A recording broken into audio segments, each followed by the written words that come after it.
প্রতিষ্ঠিত হওয়ার পর স্বাধীনতার ফসল বাংলার মানুষ ঘরে তুলতে পারেনি, তার আগেই ছিনতাইকারীরা স্বাধীনতার সুফল ছিনতাই করে নিয়ে গিয়েছে। 1971 সালের মুক্তিযুদ্ধ চলাকালীন সময়ে বাংলাদেশের স্বাধীনতার যুদ্ধে মুক্তিযুদ্ধে নেতৃত্ব দানকারী আওয়ামী লীগের নেতা জনাব শেখ মুজিবুর রহমান সাহেব পশ্চিম পাকিস্তানিদের হেফাজতে বন্দী ছিলেন। সেখান থেকে স্বাধীনতার পরপর তিনি মুক্তি লাভ করে লন্ডনে যান। লন্ডন থেকে শেখ মুজিব সাহেব বাংলাদেশে আসার পরিবর্তে তিনি এসে অবতরণ করেন নয়াদিল্লিতে। স্বাধীন একটি বাংলাদেশ, সদ্য স্বাধীনতা প্রাপ্ত দেশের স্বাধীনতার নেতা তিনি প্রথমে নিজের দেশে না গিয়ে নয়াদিল্লিতে পদার্পণ করার মধ্য দিয়েই বাংলাদেশের স্বাধীনতা ছিনতাই হওয়ার পথ উন্মুক্ত হয়েছিল। তৎকালীন ভারতের প্রধানমন্ত্রী শ্রীমতী ইন্দিরা গান্ধীর সঙ্গে শেখ মুজিবুর রহমান সাহেব সাক্ষাৎ করেন, আর সেখান থেকে তিনি নতজানু একটা পররাষ্ট্রনীতি নিয়ে বাংলাদেশে ফিরেন। ফিরবার প্রেক্ষালে ভারতীয় প্রধানমন্ত্রী বাংলাদেশের স্বাধীনতার নেতার মুজিব কোটের পকেটে একটা প্রেসক্রিপশন খুঁজে দেন। যেই প্রেসক্রিপশনের মধ্যে ভারতের সংবিধানের মৌল 4 নীতির ভিত্তিতে বাংলাদেশের সংবিধান প্রণয়ন করবার নির্দেশনা ছিল।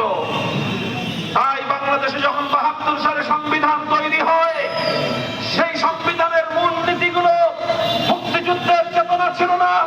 সেই সংবিধানের মূল নীতিগুলো মুক্তিযুদ্ধের সময়কার প্রতিশ্রুতি ছিল না, বরং বাংলাদেশের 72 সালের স্বাধীনতা, বাংলাদেশের 72 সালের সংবিধানে যেই মূল নীতিগুলো তথা ধর্মনিরপেক্ষ মতবাদ সহ আরো 3টি মূল নীতিকে কেন্দ্র করে বাংলাদেশের স্বাধীন সংবিধান প্রণয়ন করা হয়েছে, সেটা আসলে ভারতীয় সংবিধানের মূল নীতির কপি পেস্ট করা হয়েছিল। আর এর মাধ্যমেই স্বাধীন বাংলাদেশের লক্ষ মুক্তিযোদ্ধার রক্তের বিনিময়ে অর্জিত স্বাধীনতাকে ভারত মাতার চরণ ধরে বলি দেওয়া হয়েছে।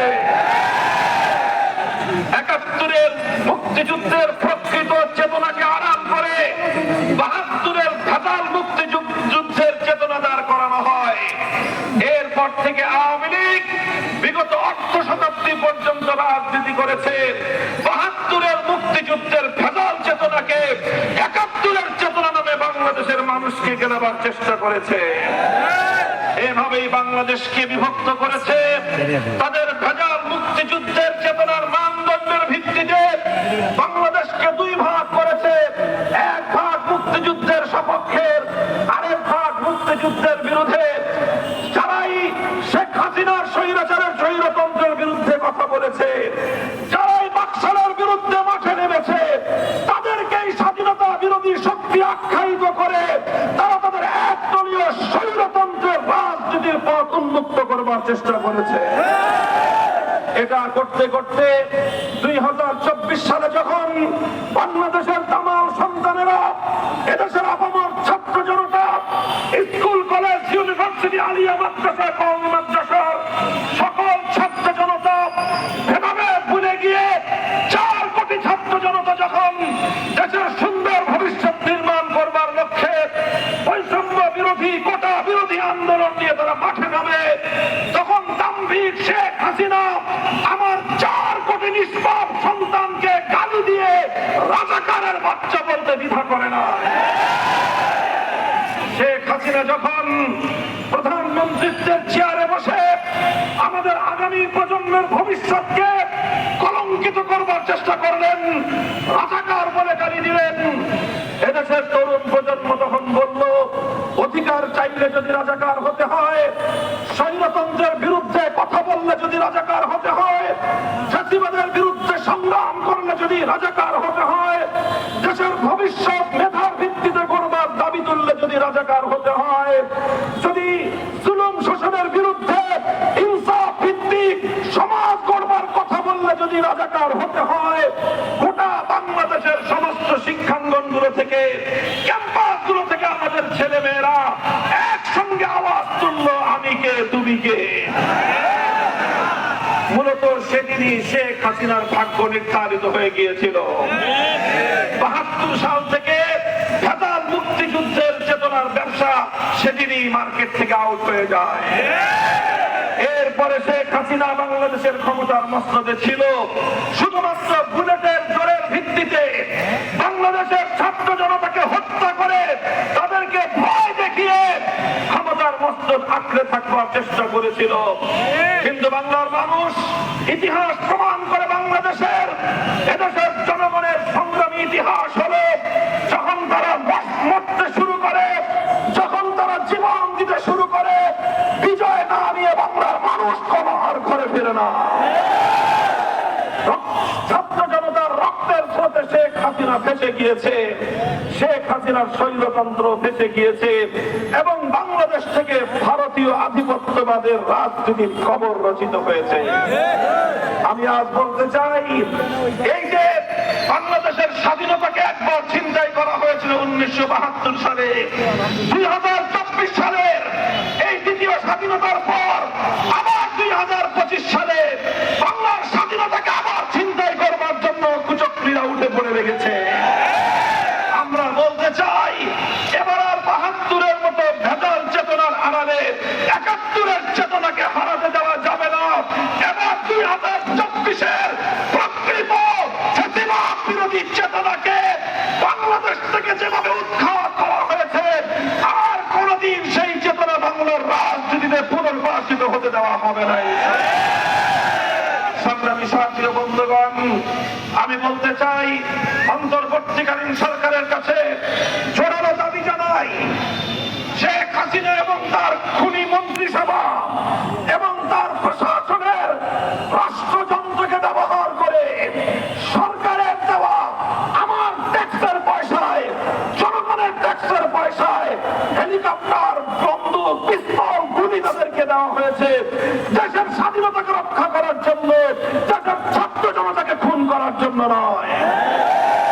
প্রশাসনের ঊর্ধ্বতন যেই সকল কর্মকর্তাদের নির্দেশে 2009 সালের পিলখানা ট্রাজেডিতে, 2013 সালের শাপলা চত্বরে, 2021 সালের মোদী বিরোধী আন্দোলনে, 2024 সালের বৈষম্য বিরোধী আন্দোলনে যারা এদেশের নিরপরাধ মানুষকে পাখির মতো গুলি করে হত্যা করেছে, প্রশাসনের ঊর্ধ্বতন নির্দেশদাতা সকলকেই বিচারের আওতায় আনতে হবে।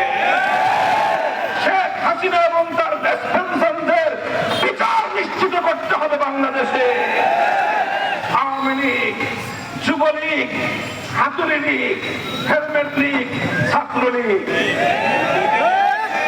এই হাতুড়ি লীগ আর হেলমেট লীগে পরিণত হওয়া যুবলীগ আর ছাত্রলীগকে দিয়ে শেখ হাসিনা এদেশের ছাত্র জনতার বিরুদ্ধে লেলিয়ে দিয়ে তাদেরকে খুন করিয়েছে। এজন্য এই হত্যাকাণ্ডগুলোর সঙ্গে জড়িত আওয়ামী লীগের প্রত্যেকটি নেতা, খুনিদের বিচার নিশ্চিত করতে হবে। আওয়ামী লীগকে তাই জুলাই, আগস্ট সহ 2013 সালের শাপলা চত্বরের গণহত্যা, অন্যান্য গণহত্যার দায়ে আওয়ামী লীগকে সন্ত্রাসী সংগঠন হিসেবে ঘোষণা করতে হবে। প্রথম দাবি হলো সন্ত্রাসী সংগঠন হিসেবে ঘোষণা করা। দ্বিতীয় দাবি হলো তাদের বিচার নিশ্চিত করা। বিচার করার পরে যদি আওয়ামী লীগের আন্ডা বাচ্চা কিছু বাঁচে, তারপরে আওয়ামী লীগের রাজনীতির শখ পূরণ করার প্রশ্ন 3 নম্বরে আসবে। আমার বিশ্বাস, যদি নিরপেক্ষভাবে বিচার করা হয়, আওয়ামী লীগের হত্যাকাণ্ডের সঙ্গে যে সকল আওয়ামী লীগের নেতা কর্মীরা জড়িত ছিল, যে সকল খুনি সন্ত্রাসীরা জড়িত ছিল, বাংলাদেশের কোন একটি ইউনিয়ন পরিষদেও নির্বাচন করবার মতো নিরপরাধ কোন মানুষ আওয়ামী লীগে খুঁজে পাওয়া যাবে না।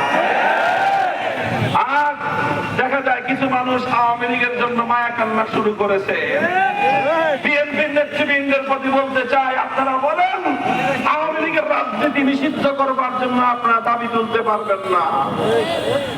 আপনারা বিএনপির ওই সকল শত শত হাজার হাজার খুন হত্যাকাণ্ডের শিকার নিহত শহীদদের সাথে গাদ্দারি আপনারা করতে পারেন, এদেশের জনগণ গাদ্দারি করতে পারে। সকল শহীদের বিচার হওয়ার আগ পর্যন্ত আওয়ামী লীগকে বাংলাদেশের 55,000 বর্গ মাইলের কোথাও রাজপথে নামতে দেওয়া হবে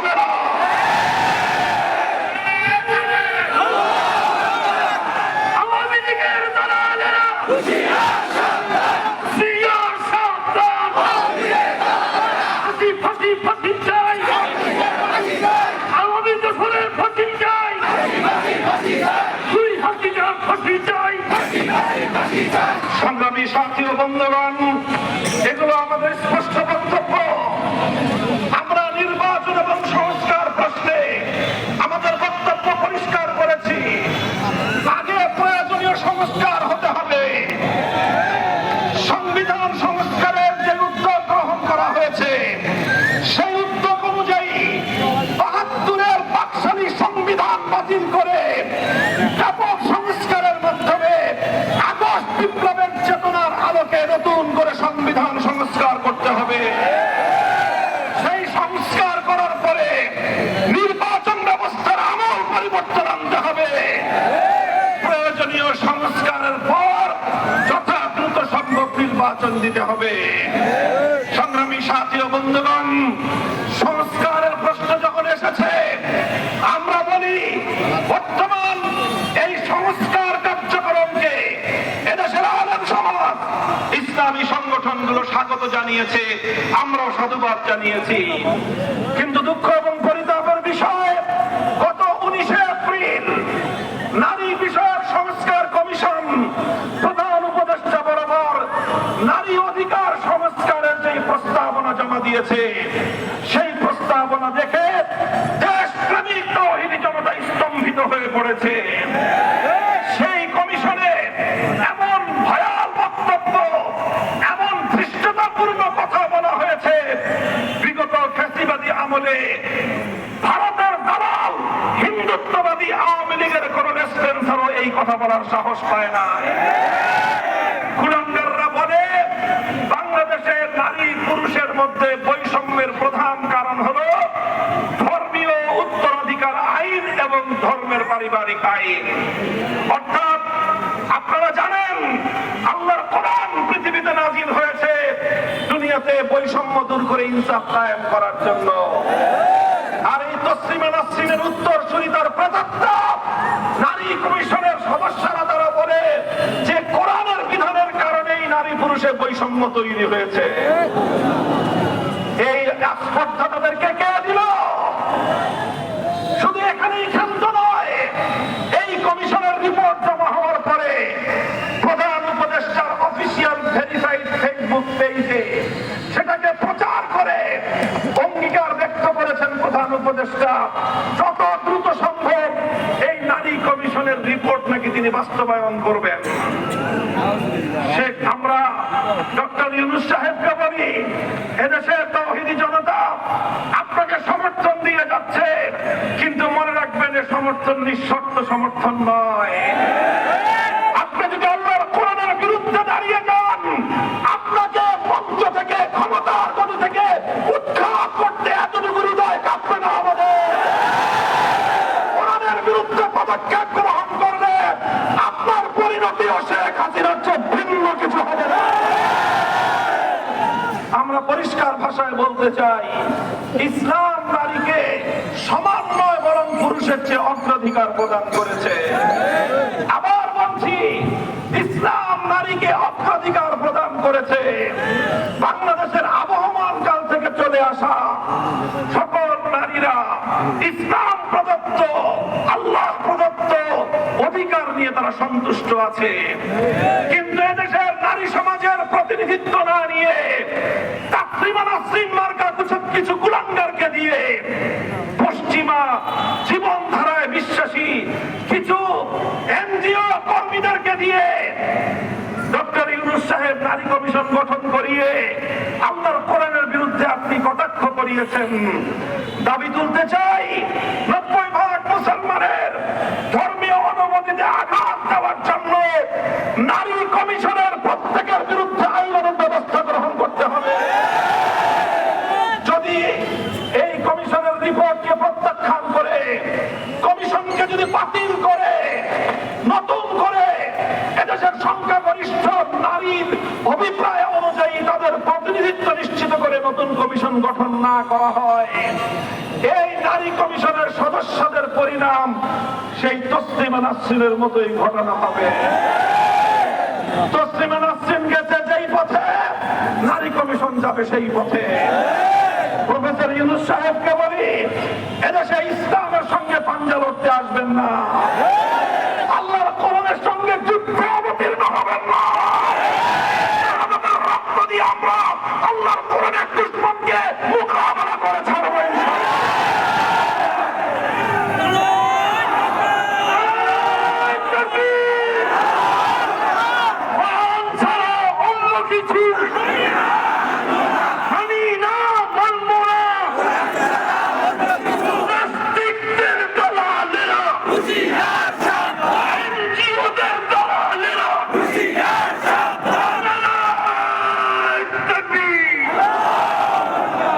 অন্তর্বর্তীকালীন সরকারের প্রধান উপদেষ্টা আন্তর্জাতিক ব্যক্তিত্ব ডক্টর ইউনূস সাহেব, দুনিয়াব্যাপী তার গ্রহণযোগ্যতা রয়েছে আপনার।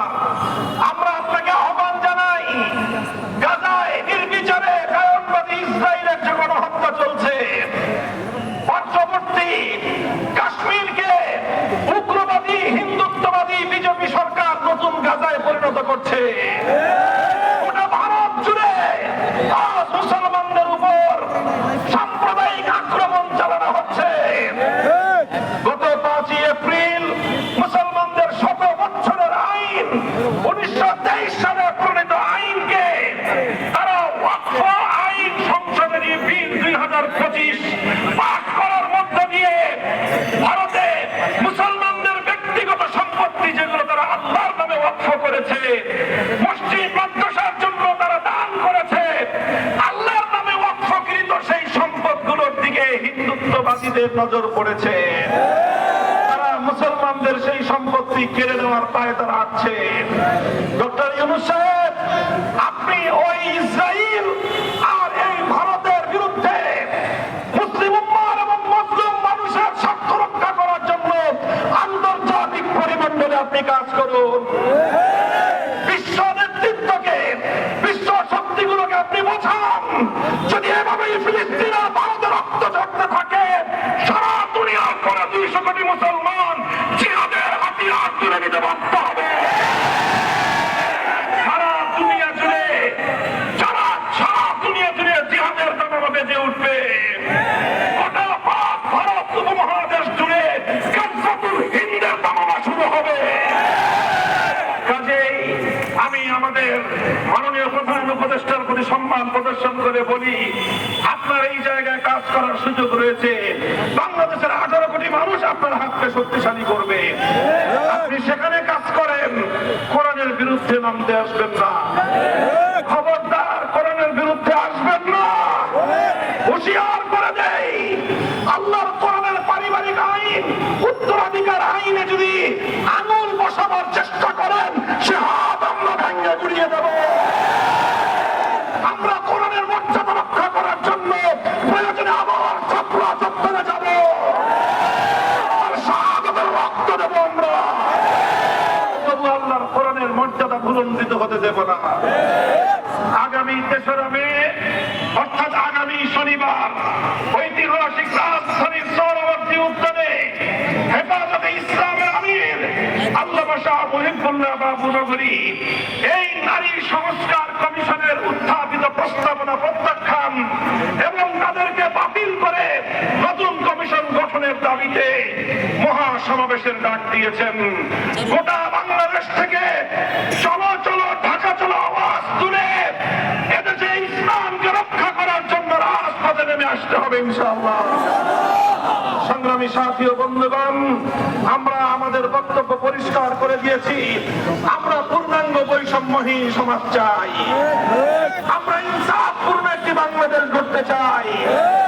আমি আপনাদেরকে বলবো, পরিপূর্ণ ইনসাফের সমাজ গড়তে হলে মানব প্রচিত তন্ত্র মন্ত্র দিয়ে সম্ভব নয়। পূর্ণাঙ্গ ইনসাফের নিশ্চয়তা দিতে পারে একমাত্র আল্লাহ প্রদত্ত রাজনৈতিক বন্ধ